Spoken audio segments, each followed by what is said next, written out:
አድማጭ ተመልካቾች እንደምን አረፈዳችሁ። ለሰዓቱ መደመጥ ያለባቸውን አበይትና ሰበር ዜናዎች ይዤ ቀርቤያለሁ። በቅድሚያም አርዕስተ ዜናዎቹን በማስቀደም ጀምራለሁ። ብልጽግና ያጠመደው ፈንጂም ራሱ ላይ ፈነዳ። የአማራ ፋኖ አንድነት የመጨረሻ ደረጃ ላይ ደርሷል። አራቱም አደረጃጀቶች መሪያቸውን ለመምረጥ ተገናኝተው እያደረጉት ያለው ሚስጥራዊ ውይይትም ጥሩ ደረጃ ላይ ደርሷል ተብሏል። በዝርዝር እናስደምጣችሁ በሌላ በኩል በአማራ ግዛቶች እየተካሄደ ባለው ጦርነት የብልጽግናው አገዛዝ ከባድ ኪሳራንም አስተናግዷል። በጎጃምና በጎንደር በተደረጉም ከፍተኛ ውጊያዎች ከፍተኛ ቁጥር ያለው የብልጽግና ኃይል መደምሰሱ ሲነገር ከፍተኛም አመራሮቹም እንደቆሎም በፋኖ ኃይሎች ተቆርጥመዋል ተብሏል። አገዛዙ በተቃራኒው ዛሬም ንጹሃን ላይ እርምጃ ወስዷል፣ እንመለከተዋለን። ይህ በእንዲህ እንዳለም በወሎ አገዛዙ አፍኖ ሊወስዳቸው የነበሩ ወጣቶች በፋኖ ኃይሎች እንዲመለሱ መደረጉም ተነግሯል። በሌላ በኩል አገዛዙ ባህር ዳር ልትያዝብኝ ነው በሚል ከፍተኛ ድንጋጤ ውስጥ ገብቷል። በባህር ዳር አካባቢም ከፍተኛ ውጥረትም እንደነገሰ ሰምተናል። መረጃውን በዝርዝር እናስደምጣችኋለን። በሌላ በኩል በሀገር ውስጥ ምልምል ወታደር ያጣው ብልጽግና ከጎረቤት ሀገራት በአስገዳጅ ወደ ሀገር ቤት የተመለሱም ስደተኞችን ወደ ወታደራዊ ግዳጅ መውሰዱም ተነግሯል። የሽመልስ አብዲሳ የኮሬ ነገኛ ቡድን በሶማሌ ክልልም መመስረቱ ተነግሯል። የብልጽግና መንግስት በውጭ ጀነራሎች የሚመራ ቡድን ወደ አገር ውስጥ ማስገባቱ ተነግሯል። ምን አስቦ ነው? እንመለከተዋለን። በሸዋ በጎጃም በጎንደርና ወሎ እየተደረጉ ያሉ ውጊያዎችን ጨምሮ በርካታ የጦር ግንባርና የሀገር ቤት መረጃዎችን ይዘናል። ዘመነ ካሴ፣ ምሬ ወዳጆም፣ ሀብቴ ወልዴና ኢንጂነር ሲያስብ ሸዋም ተገናኝተው እየመከሩ ነው። ይህንንም ጉዳይ በዝርዝር እናስደምጣችኋለን። ከውጪ እስራኤል 30 የጦር ጀቶቿን አስነስታ የመንን እያበራየቻት ነው።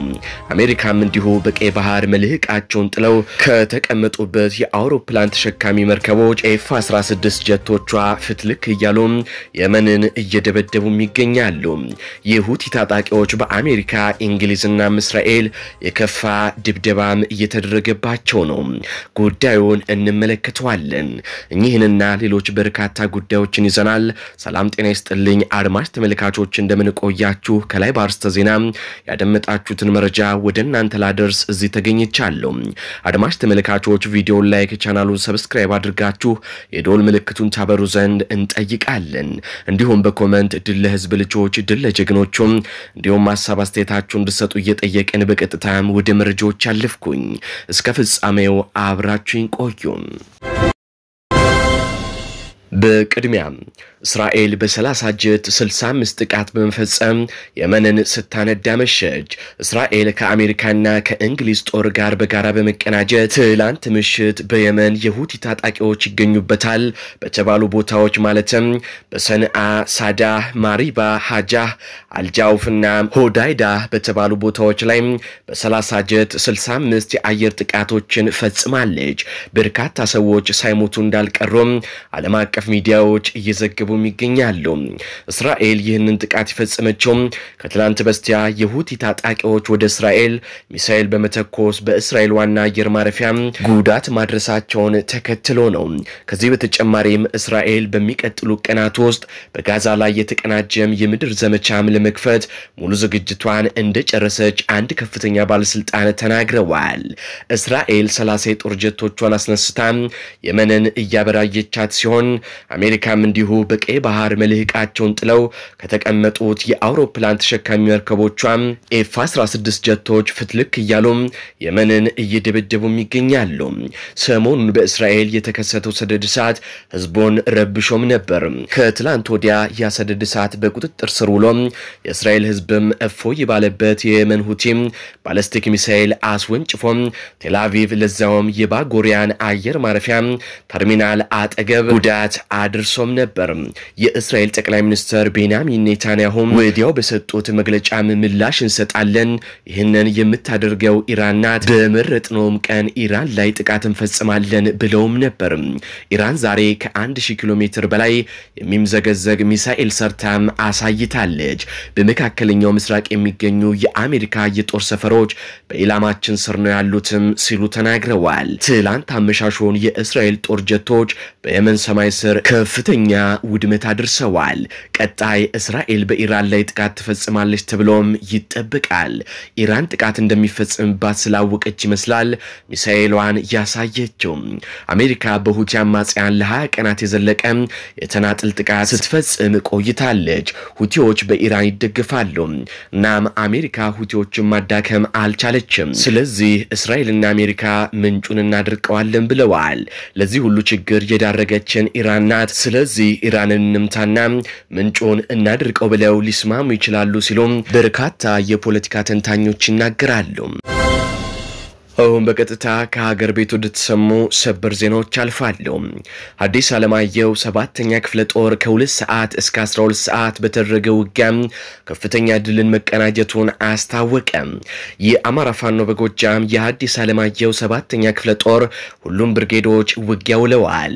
የብልጽግና ጦር በቀጠናው ከፍተኛ ኃይል ከባባድ መሳሪያ ጋር ያሰማራ ሲሆን ነበልባሉ ፋኖም መውጫ መግቢያም ሲያሳጣው ውሏል ሲሉም የፋኖ ኃይሎች ገለጹ። አወበል መብረቁ ብርጌድ ሉማሜ ላይ ተዋግቷል። ተድላጓሉ ብርጌድ የጎራና የምስጥና ላይ ተዋግቷል። የቦቀላ አባይ ብርጌድ ጥቁር አንበሳና ተድላጓሉ ብርጌዶች አንበር ላይ የተዋጉ ሲሆን የባሶ ሊበን አብራጃት ብርጌድ ኮርክና የላም ገጂ ላይ የብልጽግናን ሰራዊት ቁም ስቅሎን ሲያሳየው እንደው ዓለም የመረጃ ምንጮች ገልጸዋል። በዘፈቀደ የሚተኩሰው የአብይ ሰራዊት ከ22 በላይ መድፍ የተኮሰ ሲሆን የማህበረሰቡን በግ፣ ፈረስ እንዲሁም የቀንድ ከብቶች የገደለ ሲሆን የንጹሃንን ቤትም አፍርሷል። የጨነቀው የብልጽግና ኃይል ቢኤም ዙ 23 መድፍና ሌሎች ከባድ መሳሪያዎችን ከየትኖር በማንቀሳቀስ ሲጠቀም ቢውልም ፋኖ ለቁጥር የሚያዳግት አስከሬንና ቁስለኛም አሸክሞታል። በነበረው ውጊያም 5 የብልጽግና ቃኘዎች እንዲሁም መሐንዲሶች በዘሪሁን 13 ሙሉ በሙሉ ተደምስሰዋል። ይህንን ውጊያ መቶ አለቃም አበበ ሰው መሆን የአፋጎ ዘመቻ መምሪያ መቶ አለቃም ገረመው አጋዥም አበጀበለው የአዲስ ዓለማየሁ 7ኛ ክፍለ ጦር ዋና አዛዥ በበላይነት መርተውታል። ፋኖ መምህር እንደሰው ታምሩም የአዲስ ዓለማየሁ 7ኛ ክፍለ ጦር ህዝብ ግንኙነት ኃላፊም አዲስ ትውልድ አዲስ አስተሳሰብ እንዲሁም አዲስ ተስፋም እየገነባን ነው ሲል የትላንቱን ድል በዚህ መልኩም አወድሶታል። ይህ በእንዲህ እንዳለ ባልደረባዬ ጋዜጠኛ ሞገስ ሽፈራው እዛው ከአማራ ክልል የጦር ግንባሮች ሆኖ ያሰናዳቸውን የጦር ግንባርና የሀገር ውስጥ መረጃዎች ሊያጋራን መስመር ላይ ነው። ጋዜጠኛ ሞገስ ሽፈራው ከጦር ግንባር ተገኝቶ ያዘጋጃቸውን ሪፖርት አድምጠን እንመለስ። በአማራ ግዛቶች የተካሄደ ያለው ውጊያ ተጠናክሮ ሲቀጥል በርካታ አገዛዙ ኃይሎች ለልፈት መዳረጋቸው ተሰምቷል። እና ረጋ ከበደ ባህር ዳር ላይ ሆነው አብዛኛው አማራ ክልል አንጻራዊ ሰላም አለ ቢሉም የአማራ ፋኖ ደግሞ በርካታ አካባቢዎች የተቆጣጠረ መሆኑ ይፋ አድርጓል። ከሰሞኑ በቀጠለ የአማራ ፋኖ አንድነት ዘመቻ በርካታ የክልሉ አካባቢዎች ላይ ከፍተኛ ድል ማስመዝገቡ ይፋ ሆኗል። በአራቱም ክፍለ ግዛቶች ተባብሶ በቀጠለው በዚህ ውጊያ በባህር ዳርና አካባቢ ጨምሮ በሌሎች ዋና ዋና ከተሞች የተጠኑ ጥቃቶች ተፈጸመው ያገዛዙ ኃይሎችን ለሞት ዳርጓል። ትላንት በባህር ዳር በቅርብ ርቀት በሚገኙ መሸንቲ፣ ቅንባባና ሌሎች አካባቢ ከተሞች ላይ ጥቃት እንደነበሩ ሲገለጽ በብልጽግና ላይ ከፍተኛ የተባለ ሰብአዊና ቁሳዊ ኪሳራ ሲደርስ አገዛዙ ደግሞ በህዝብ ዘንድ ያጸፋ ጥቃት በመፈጸም ህጻናትን ጨምሮ በቁጥር ቀላል የማይባሉ እናቶችና ሽማግሌዎች ላይ ግድያ መፈጸሙ ተነግሯል። በተለይም ከሰሞኑ በጎጃም ቀጠና ከፍተኛ ኃይሉን ያሰማራ የብልጽግና ኃይል በደረሰበት ከፍተኛ የሆነ ሰብአዊና ቁሳዊ ጉዳት ማስተናገዱ ተሰምቷል። በምስራቅ ጎጃም የደጀና እነማይ ወረዳዎች እንዲሁም ከደማቆስ በቅርብ ርቀት በሚገኙ የተለያዩ ከተሞች ላይ ፋኖ ኃይሎችን አጠፋለሁ በሚል በርካታ ኃይል ቢያሰማራም የአማራ ፋኖ በጎጃም ከፍተኛ የምስምት ተዳርጎ ለከፋ ጉዳት ተጋልጧል የተባለው። ሆኖም ይህ የከፋ ሽንፈት የተዳረገው የብልጽግና አገዛዝ የበቀል እርምጃውን በማህበረሰቡ ዘንድ በማድረግ በርካታ ተቋማት፣ መኖሪያ ቤቶችና የንግድ ቦታዎችን በኃይል በመስበር የግለሰቦችን ንብረት መዝረፉን ቀጥሏል። በተለይም በእነማይ ወረዳ የቀባሃና መንግስቶ በተባሉ አነስተኛ የገጠር ከተሞች ሰርጎ የገቡት የብልጽግና ኃይል አባላት የግለሰቦችን ሞተር ሳይክሎች ጨምሮ ጌጣጌጦች፣ ቴሌቪዥኖች፣ አልባሳት፣ ልዩ ልዩ የእህል ዘሮች፣ ጥሬ ገንዘብ እንዲሁም እንዲሁም በቤት ውስጥ የተገኘ ማንኛውም ዕቃና የጸደይ ባንክን ዘርፈው መሰወራቸው የተነገረው። በዚህም ከፍተኛ ትንቅንቅ በነበረውና እነማይ ደረጀና ደባይ ጥላት ግን ወረዳዎች ጨምሮ ሌሎች አጎራባች ቀበሌዎች ላይ የተፈጸመው ሰፊ ውጊያ ቀጠና ከፍተኛ ቁጥር ያለው አገዛዙ ኃይል ላይ ከባድ ኪሳራ መድረሱ ተሰምቷል። በዚህም በመቶዎች የሚቆጠሩ አገዛዙ ኃይሎች ለህልፈት ሲዳረጉ በርካቶች ደግሞ ለከፍተኛ አካላዊና ቁሳዊ ጉዳት መዳረጋቸው ታውቋል። በተለይም የፋኖ ኃይሎችን በትጥቅና ስንቅ ያግዛሉ የተባሉ ሎጂስቲክ አገልግሎቶች ገቢ መደረጉና የአማራ ፋኖ በጎጃም ማረጋገጫ የሰጠው። በተመሳሳይ በባህር ዳርና አካባቢ የሚፈጸመው ተከታታይ ጥቃት ተከትሎ ከተማ በከፍተኛ ውጥረት ውስጥ መሆኗ ተነግሯል። ከሁለት ቀናት በፊት በባህር ዳር ከተማ በሚገኝ ወታደራዊ ካምፕ ላይ የተፈጸመው ጥቃት ምክንያት በማድረግ በከተማ ከፍተኛ ወታደራዊ ስምሪት እንዳለ ሲነገር የፋኖ ኃይሎች ወደ ከተማ ይገባሉ በሚልም በአራቱ አቅጣጫዎች ተደራጀ ጥበቃ የተደረገ ስለመሆኑ የከተማ ነዋሪዎች በተለይም ለአዲስ ሚዲያ ገልጸዋል። በሌላ በኩል የአማራ ፋኖ በጎጃም ተልዕኮ ተሰጥቷቸው አገዛዙን ኃይል ተቀላቅሎ የነበሩ የፋኖ አባላት ተልዕኳቸውን አጠናቅመው መመለሳቸውን የአማራ ፋኖ በጎጃም አስታውቋል። አገዛዙ አስከዳናቸው ያላቸው 3 የፋኖ አባላት ብርጌድ አለባቸውን ተልዕኮ አሳክተው ተመልሰዋል የተባለው የአማራ ፋኖ በጎጃም 5ኛ ክፍለ ጦር አገዛዙ ከገረመው እንዳወቅ ብርጌድ አስከዳናቸው ያላቸው 3 የፋኖ አባላት ብርጌድ አለባቸውን ተልዕኮ አሳክተው መመለሳቸውን ብርጌዱ ይፋ አድርጓል። የአገዛዙ የትግል መስመር የተሳሳተን ያሉት ወጣቶቹ የየግል ሀብት ከማካበት ውጭ ለአማራው ተስፋ ያለው የብልጽግና ታጋይ አላየንም ሲሉ ተደምጠዋል። የብልጽግናው አገዛዝ የተቀላቀሉ ከፋኖነት ወደ ብልጽግና የመጡ በሚል እያንዳንዳቸው 90 ሺህ ብር ማበረታቻ እንደሰጣቸው የሚናገሩት እነዚህ የፋኖ አባላት በመሳሪያና በጊዜያዊ ጥቅም እየተደለለ እንጂ እውነተኛ ትግል የት እንዳለ ሁሉም ተረድቷልም ብለዋል። እነዚህ 3 የፋኖ አባላት በአገዛዙ ጦር ካምፕ በቆዩባቸው ወቅትም የወታደራዊ አሰላለፍና ስምሬት፣ የመሳሪያ ብዛትና የብልጽግና ቀጣይ ዕቅድ እንዲሁም አጠቃላይ ወታደራዊ ሚስጥሮችን በማጥናት ተመልሰዋል ሲል የአማራ ፋኖ መቀላቀላቸው የተሰማው። ይህ በእንዲህ እንዳለ በቲሊሊ ከተማ ከፍተኛ የህዝብ ተቃውሞ መነሳቱ ሰምቷል። የብልጽግናው አገዛዝ ማህበረሰቡን በመሰብሰብ የፋኖን ስም ለማጠልሸት አጀንዳ ቢዘረጋም ከተሰብሳቢዎቹ አስደንጋጭ ምላሽ መሰጠቱ ታውቋል። በተለይም በክልሉ ውድመት፣ ለዜጎች ግድያና ዘረፋ እንዲሁም ለትምህርት ቤቶች መዘጋት ፋኖን ተጠያቂ ያደረጉት የብልጽግና አመራሮች በማህበረሰቡ ዘንድ ግን ከፍተኛ ተቃውሞ አጋጥሟቸዋል። በተለይም የመከላከያ ኃይሉ በደቡብና በከባድ መሳሪያ ትምህርት ቤቶችና የግለሰብ መኖሪያ ቤቶችን ጨምሮ በርካታ ህጻናትና ሴቶች እየገደለ ባለበት በዚህ ሰዓትም ፋኖ እነዚህን መግደያ መሳሪያዎች ከየት ሊያመጣቸው ይችላል በእሱ የምታሳቡ ሲሉም ጠይቀዋቸዋል። ተማሪዎች ወደ ትምህርት ቤት ለመመለስ መጀመሪያ መከላከያ ትምህርት ቤቶችን ካምፕ ከማድረግ ይተው የሚሉት ነዋሪዎቹ መንግስት ሰራተኛውን በደሞዝ የምታንገራግሩት አሁንስ ደሞዙ ህይወታችን መቼ አዳነልን ሲሉ ተስፋ መቁረጣቸውን በይፋ መናገራቸውን የብልጽግና ዋስትና ስሜት እንዳራደ የተነገረው። በዚህም በትሌልና አካባቢ የፋኖን ስም ማጥልሸትና የራሱን ስም ለመገንባት ይሉ የነበረ የብልጽግናው አገዛዝ ያላሰበው መንገድ ከባድ ማዕበል ተነስቶበት መመለሱ ተረጋግጧል። በሌላ በኩል ደግሞ የአማራ ፋኖ በጎጃም 5ኛ ክፍለ ጦር አካል የሆነው ጓጉሳ ብርጌድ በብልጽግናው ኃይል ላይ ማዳገም እርምጃ መውሰዱን አስታወቀ። በተለይም መነሻውን አዘና ከተባለች ከተማ በማድረግ ፋኖ አጠፋለሁ በሚል የተሳሳተ ስሌት ወደ ገጠር ቀበሌዎች አምራ የብልጽግና ኃይል አንበራ ተብሎ በሚጠራው ቀበሌ በደረሰበት ያጸፋ ጥቃት ከፍተኛ የሆነ ሰብአዊና ቁሳዊ ጉዳት ማስተናገዱ ተነግሯል። በሌላ በኩል ደግሞ በምዕራብ ጎጃም ሰከላ ወረዳ ግሻ አባይ ከተማ ድንጋይ ገበጣ ከተባለ ቦታ በተፈጸመው ድንገተኛ ጥቃት ከ20 በላይ አገዛዙ ኃይል አባላት ለህልፈት መዳረጋቸውን የጎጃም አገው ምድር ክፍለ ጦር አስታውቋል።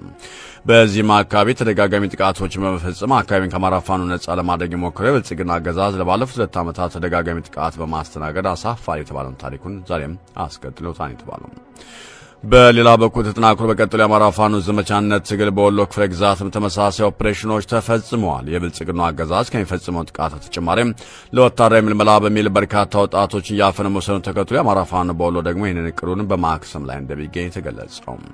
ከሰሞኑም ከሌላ ወረዳና አካባቢ ከ30 በላይ ወጣቶች ለወታደራዊ ምልመላ በሚል ወደ ካምፕ ሊወሰዱ ሲሉ በፋኖዎች ብርቱ ጥረት ያገዛዙ ቅር ሳይሳካ እንደቀረ ተነግሯል። በወረዳው እስከ 300 የሚደርሱ ወጣቶችን መመልመል የሚል እቅድ ይዞ የነበረው አገዛዙ ገና ከጅምር የደረሰበት ኪሳራ ተከትሎም ከፋኖዎች ጋር ውጊያ መግባቱ ታውቋል። ሆኖም አገዛዙ ባውደ ውጊያ እየገጠመ ያለው ሽፈት ለማካካስ ህዝብ ላይ ግፍ መፈጸሙን አጠናክረው ቀጥሎበታል። በዚህም ላስቴ ገራዶ በተባለ ቦታ ላይ አጽፋ ጥቃት መፈጸሙ ሲነገር የፋኖ ቤተሰብ ናቸው የተባሉ ከ10 በላይ ግለሰቦች በአሰቃቂ ሁኔታ በመከላከያ ወታደሮች ህይወታቸው እንዲያልፍ መደረጉ ታውቋል። ይህ አስነዋሪ ጸረ አማራ ተግባር በአገዛዙ ከፍተኛ የሰሜን ወሎ ዞን አመራሮች ትዕዛዝ የተፈጸመ ነው ሲሆን ዓላማውም ከአውደ ውጊያ ያጡትን ድል የደረሰባቸው ይሰራ እርስ በርስ ግጭትና በማህበረሰብ መካከል መጠራጠርን በመፍጠር ከገቡበት ለመውጣት እንደ መውጫ ስልት የተጠቀሙበት መሆኑን ነው ለማረጋገጥ የተቻለው። በሌላ በኩል ደግሞ ለባለፉት ሳምንታት ከፍተኛ ተጋድሎ የተደረገበት ያለ የጎንደር ቀጠና ዳሩን ከባድ ውጊያ አስተናግዷል። በዚህም ከ100 ላይ አገዛዙ ኃይሎች ለህልፈት መዳረጋችን ተረጋገጠ። ለባለፉት 2 ቀናት በማዕከላዊ ጎንደር ዞን ታች አርማጭ ወረዳ በተካሄደው ውጊያ በተለይም ሙሴ ባምብ፣ ደበዝ እንዲሁም ኮሪው የተባሉ ቦታዎች ላይ በተፈጸመው ልዩ ኦፕሬሽን በአገዛዙ ኃይል ላይ ከባድ ጥቃት ደርሷል። በእነዚህ ቦታዎች ላይ ከ48 በላይ አገዛዙ ኃይሎች ሲገደሉ ግማሽ ያህል የሚሆኑት ደግሞ ክፉኛ መቁሰላቸውና ከ25 በላይ የሆኑት እጅ መስጠታቸውን የተነገረው። በተጨማሪም የፋኖ ሎጂስቲክ አቅም ከፍ የሚያደርጉ በርካታ ስንቅና ትጥቅ ገቢ መደረጉን ገልጸዋል። በተመሳሳይ በጠገዴ በወቅን እንዲሁም በሌሎች የሰሜንና ምዕራብ ጎንደር አካባቢዎች ላይ በተደረጉ የፊት ለፊት ውጊያዎች ከ50 በላይ ያገዛዙ ኃይል ሲገደሉ ባለፉት 2 ቀናት ብቻ በቀጠናው ከ100 በላይ ያገዛዙ ኃይል ህልፈት መዳረጉን ነው የአማራ ፋኖ አንድነት በጎንደር ያረጋገጠ። የአማራ ፋኖ ዘመቻነት ከጀመረ 2 ወራት ሊደፍና 10 ያህል ቀናት በቀሩት ዘመቻ በአገዛዙ ወታደራዊ ኃይል የስለንቦናና የጥቃት የበላይነት በመውሰድ የፈለገውን እቅድ ያሳካ መሆኑን የአማራ ፋኖ አስታውቋል። ይህ ዘመቻ አገዛዙ ከማስወገድና እቅዱን ከማክሸፍ በተጨማሪ የአማራ ፋኖነትን ይፋ በማድረግ ረገድም ከፍተኛ ሚና እንዳለው ተነግሯል። በዚሁም አሁን የተጀመረው ውይይትና አንድነት ጥንካሬ ማስቀጠል በቀጣዮች ጊዜያት ያገዛዙ ቅስም የሚሰብር ፋኖ አንድነት እንደሚበሰርም ተነግሯል። ይህን ተከትሎም የአማራ ፋኖ አንድነት የመጨረሻው ደረጃ ላይ ደርሷል። የአማራ ህዝብ በከፍተኛ ጉጉት እየጠበቀ የሚገኘውና በአራቱም ግዛቶች የሚገኙ ፋኖ አደረጃጀቶችን ያጣመረ የተባለው አንድነት እየተሰራበት ይገኛል። በመሆኑም የአማራ ፋኖ አንድ አደረጃጀት የመጨረሻውን ጥልቅ ውይይት ያደረገ እንደሚገኝና ከእስካሁን አለመጠናቀቁና በማህበራዊ ሚዲያ እየተሰራጩ የሚገኙ የከሌ አሉባልታዎች ሐሰት መሆናቸውንም ለማረጋገጥ ተችሏል። ይሁን እንጂ የፋኖ አንድነት መታወጁን እኩል ከብልጽግና ጋር እየፈራ የሚገኙ የአፋድ መሪዎችም በወንድሞቻቸው ላይ ነፍጥ በማንሳት የጦር መሪዎችን ማፈና መግደል ቀጥለዋል። አፋድ የአማራ ፋኖ ወደ መናገሻ ከተማ አዲስ አበባ ለመግባት ይጠቀምባቸዋል የሚባሉ በሸዋ ቀጠና የሚገኙ ቁልፍ ቀጠናዎችን ለመያዝና በአካባቢ የሚገኙ ፋኖችን ለማጥፋት እየሰራ ነው። ከብልጽግና አገዛዝ ጋር በመናበብ ቦታውን ቀድሞ ለመያዝና የአማራ ፋኖ ጉዞ ለመግታት በእስክንድር ነጋ የሚዘወረውና በመከታ ማሞ የሚመራው ሸዋ ጠቅላይ ግዛት ህዝብ በገዛ ወንድሞች ላይ ከፈተው ጦርነት መቀጠሉም ታውቋል። መከታ ማሞ ራምቦ ክፍለ ጦር በመላክ በሜዳ የሚገኙ የቀስተን ብርጌድ ፋኖች የበተን ስራ መስራቱ ሲነገር በቀጣይ የዙ ቀለብ ጦር የሚሰኘውና ብዙ ማለንዋይ እንደፈሰሰበት የሚነገረው የተሰማ እርገጤ ክፍለ ጦርን ወደ ቀወት ቀጠና በመላክ የ7 ለ7 ብርጌድ ለማጥፋት ጥቃት መክፈቱና ከዛም በመቀጠል በሸዋ ጠቅላይ ግዛት ስር የሆነውና ከአገዛዙ ወታደሮች ጋር በርካታ ትንቅንቆች በማድረግ የሚታወቀውን የከሰም ክፍለ ጦር ለማጥቃት እንቅስቃሴ ጀምሯል።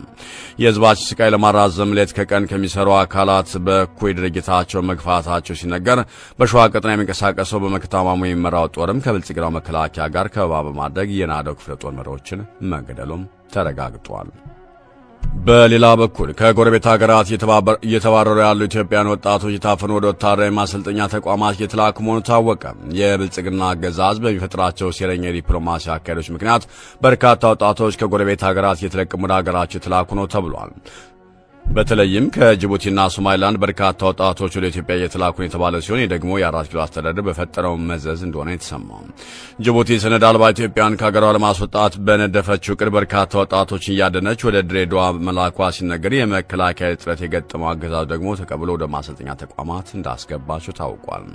በተመሳሳይ በሀርጌሳና ሌሎች የሶማሊላንድና ፑንትላንድ ግዛቶች ኦህዴድ መራሹ ስርዓት በፈጠረው ጥላቻ ኦሮምኛ ተናጋሪ ሆነው ኢትዮጵያን በገፍ እየታፈሱ ደግሞ አዲስ የተላኩ ስለመሆኑ ሰምቷል። ሆኖም ለባለፉት 4 ዓመታት የሀገሪቱ ወጣቶች ወደ ጦርነት በመማገድ የሰራዊቱን ቁጥር በግማሽ እንዲቀንስ ያደረገ አገዛዙ በሀገር ውስጥ ለምልመላ ያደረገው ጥረት ሳይሳካ መቅረቱን በተደጋጋሚ መዘገባችን የሚታወሳል። በተለይም የአማራ ወጣቶችን የመከላከያ ቁጥር ለማመጣጠን በርካታ አማራ ወደ መከላከያ መግባት አለበት በሚልና በኦሮሚያ ክልል ደግሞ አማራ ሊበላ እየመጣ ነው በሚል ማስፈራሪያ ምልምል ሰራዊት ፍለጋ ቢወጣም አንዳች ለውጥ ሳያመጣ እዚህ ደርሷል። በተመሳሳይ በአማራና ኦሮሚያ ውጭ ያሉ ወጣቶች ዳጎስ ያለ ክፍያ ከፍላቸዋል በሚል ለመመልመል ጥረት ቢያደርግም በአማራና ኦሮሚያ ክልል የሚያደርጋቸው እርስ በርስ ጦርነቶች ወጣቱም መከላከያ እንዲቀላቀል እንዳላደረጉት ተነግሯል። ታዲያ የከባድ ተቃውሞ የገጠመው ብልጽግና አገዛዝ አዲስ አበባን ጨምሮ በበርካታ ከተሞች በጸጥታ ኃይሎች በኩል ያሳፈነ በርካታ ወጣቶችን በመሰብሰብ ወደ ወታደራዊ ካምፖች መላክ እንዲገደድ አስገድዶታል። በዚህ አስገዳጅ ተልእኮ ምክንያት የሃይስኩል ተማሪዎች ጨምሮ የአእምሮ ህመምተኞች እንኳን ሳይቀር ወደ ወታደራዊ ካምፕ ልኳል በሚል በኢሰመኮ ወቀሳ እስከ ማስተናገድም ደርሷል። በእነዚህ ህገወጥ ተግባራቱ አጣብቂኝ ውስጥ የገባው አገዛዝ ከሰሞኑ ከጎረቤት ሀገራት የሚባረሩ ወጣቶች ሁኔታ ደግሞ ጉዳዩን ሰርግና ምላሽ ሆኖለታል የተባለው። በዚህም ከጅቡቲ፣ ሶማሊላንድና ፑንትላንድ የፑንትላንድ ተባረው ወደ ሀገራቸው የገቡ ወጣቶች የተቀበለ ወደ ወታደራዊ ተቋም ያስገባ እንደሆነ ታውቋል። ሆኖም የተገዶ ወደ ስልጠና የሚገባው ኃይል ልክ እንደ ብሸለቆ የአድማ ብተና አባላት ሁሉ አገዛዙ ላለመክዳታቸው ምን ማረጋገጫ አለ ለሚለው ግን ወደፊት የሚታይ ትልቁ ስጋቱ ነው። ይህ በእንዲህ እንዳለ ለበርካታ የኦሮሞ ፖለቲከኞችና ታዋቂ ሰዎች ግድያ ምክንያት የሆነው ኮሬ ነገኛ ቡድን በሶማሌ ክልል መመስረቱ ተነገረ። በአብይ አህመድ መሪነትና በሽመልስ አብዲሳ አስፈጻሚ የተዋቀረውና ከመከላከያና ከፖሊስ ከፍተኛ ኃላፊዎች ሳይቀር ከፍተኛ ድጋፍ የሚደረግለት የገዳይ ቡድን በአዲስ አበባና ኦሮሚያ ክልሎች ለባለፉት ዓመታት የበርካታ ፖለቲከኞችና ባለሀብቶች እንዲሁም ታዋቂ ሰዎችን ሕይወት ነጥቋል። ጥቂት የማይባሉ ግለሰቦች ደግሞ ከጸረ ብልጽግና ተቋማቸው እንዲታቀቡና አንደበታቸው ዲዳ ሆኖ እንዲቀመጥ አድርጎታል የተባለው የገዳይ ቡድን አሁን ደግሞ ከአዳማና አዲስ አበባ ወጥቶ በሶማሌ ክልል መመስረቱ ሲነገር በበላይ ፈጻሚነት የውጭ ሀገራት ጀነራሎች የሚሳተፉበት እንደሆነም ታውቋል። ይህ በሙስጠፌ መሐመድ ፈቃድና በክልሉ ፖሊስ ኮሚሽን ፈጻሚነት እንዲሁም በዚያድ ባሬ ዘመን የሶማሌ ጦር አዛዥ ከፍተኛ አመራር በነበሩት ሁለት ጀነራሎች መሪነት ይህ ኮሬ ነገኛ ገዳይ ቡድን ተቋቁሟል የተባለው ጉዲጋ እየተባለ የሚጠራው የኮሬ ነገኛ ቡድን በሶማሌ ክልል የሚንቀሳቀሱ ጸረ ብልጽግና ተግባራት ለማክሰምና የሙስጠፌና የሽመልስ አብዲሳን አስተዳደር የሚገዳደሩ ግለሰቦች ለማፈን ለመግደልና ለመረሸን በሚል በውጭ ሀገራት ጦር ጀነራሎች የሚመራና ለዚህ ስራቸው እጅግ ከፍተኛውን ዶላር ወጪ የሚደረግበት ቡድን ነው። በመጨረሻም ሁለት አጫጭር መረጃዎችን እናጋራችሁና እናብቃ። ጅቡቲ ከ7000 በላይ ሰነድ አልባ ኢትዮጵያውያንን ከሀገሯም አስወጣች። የጅቡቲ መንግስት ሰነድ አልባ የሆኑ የውጭ ሀገራት ዜጎችን ከሀገሩ እንዲወጡ ያስቀመጠውን የአንድ ወር የጊዜ ገደብ መጠናቀቁን ተከትሎም ሰነድ አልባ የሆኑም 7000 ኢትዮጵያውያን በዛሬው ዕለት ከሀገሪቱም አባረዋል። በምስሉም እንደምትመለከቱት ወደ ሀገር ቤት ሲመለሱ እንመለከታለን። ሌሎች በጅቡቲ የሚገኙ ቀሪ ኢትዮጵያውያንም በመጪዎቹ ቀናት ወደ ሀገራቸው እንደሚመለሱ ታውቋል። በጅቡቲ የሚገኙ የኢትዮጵያ ኤምባሲ ሰነድ አልባ ኢትዮጵያውያን ከሀገሪቱ የሚወጡበት የጊዜ ገደብም እንዲራዘም ለአገሪቱ መንግስት ያቀረበው ጥያቄ ተቀባይነት ሳያገኝ መቅረቱም አይዘነጋም። መንግስት ይህንን አጋጣሚ ተጠቅሞ ከጅቡቲ ጨምሮ ከሌሎች ሀገራት የሚመለሱ ስደተኞቹን በተለያዩ ወንዶችን እየመረጠ ወደ ግዳጅ ወታደራዊም ስልጠና እየወሰደ መሆኑን ተነግሯል። በዚህ ያላበቃው ብልጽግና የአዲስ አበባ የቀበሌ አመራርን እያስጨነቀም ይገኛል። አንድ አመራር የግድ 5 መከላከያ ካላመጣ ከስራ ትባረራለህ ተብሎም ይኸው ሰው ጠፍቶም ግራ ገብቷቸው እየተንከራተቱ ነው። እናም የበላይ አመራሮች ሲገመግሙ መከላከያ መመልመል ለምን አቃተን፣ ችግሩ ምንድነው ተብለው ሲጠየቁ የወጣቱና የህዝቡ ምላሽ ምንድነው ተብለው ሲጠየቁ የወጣቱ ምላሽ ተብሎ የቀረበው ሐሳብ ከዚህ በታች የማቀርባቸው ናቸው። አንደኛ ወጣቱ ያቀረበው ስራ ዕድል ፍጠሩልን፣ መታወቂያ አንሰጥም ተብለን በዘራችን ተለይተን ቤታችን ሲፈርስ ይህ እንደሚመጣም አታውቁም ነበር። ዛሬ እንዴት ሀገራለን ብለን መከላከያ እንሄዳለን። ሁለተኛ ኮንዶሚኒየም ቤት የተሰጠው የተከፋፈለው ለምን አይዘምትም? እኛ የበይ ተመለካቾች ሆነን በምቾት የሚኖረውን አካል ስለምን እንጠብቃለን? ወደ መከላከያ ከመሄድ ፋኖን መቀላቀል ይሻለናል ሲሎም ሶስተኛ ያ ሁሉ መከላከያ መጀመሪያ እየተገባ መከላከያ ሚኒስተሩ በ10% ነው እየተዋጋን ያለነው ብላችሁ ስትዋሹን አልነበረም? ታዲያ አሁን 90%ን ለምን አትጠቀሙም? አምስተኛ ጥቅም ያለበትን በዘር ተለይቶም እየተሰጠ ሞት ያለበት ሲሆን እኛን ለምን ትመርጣላችሁ? ስድስተኛ ከኤርትራ ጋር ተዋግተን ባህር አስመላሽ ለመሆን አልገባም። ሰባተኛ ለእርስ በርስ ጦርነት መከላከያም አልሆነም። ስምንተኛ ወጣቱ ገና የመከላከያ ስም ሲነሳ ያንገሸግሸዋል ሲሉ ገምግመው ጨርሰዋል። ብልጽግና በሄደበት ሁሉም አፍሮ እየተመለሰ ነው። አድማጮች ለሰዓቱ ያስኩላችሁ መረጃዎች እነዚህን ይመስላሉ። በሌላ ዘገባ እስካገኛችሁ ቸር ያሰማን።